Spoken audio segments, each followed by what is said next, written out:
Good morning, everyone. Well, it's we're in the Falcon at the moment, and it's got the dodgy gearbox selector, and I've found the remnants of the bushing that was holding the cable to the gearbox selector, but I've managed to find a dodgy way of fixing it for the moment, at least to get me home. So this is good.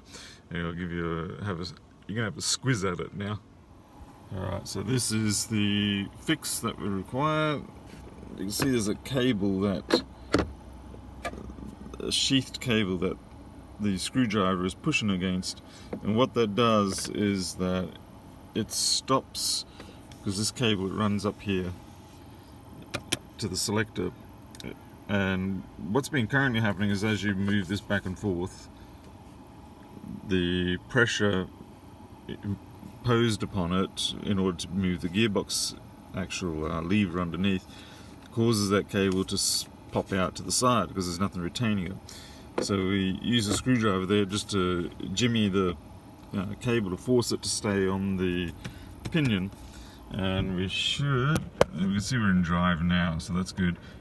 We got neutral, reverse. See, we weren't getting that before it would just stay in park. So what I'm going to do now is head on back, grab the assistant driver, which is the leader, and she can drive this home.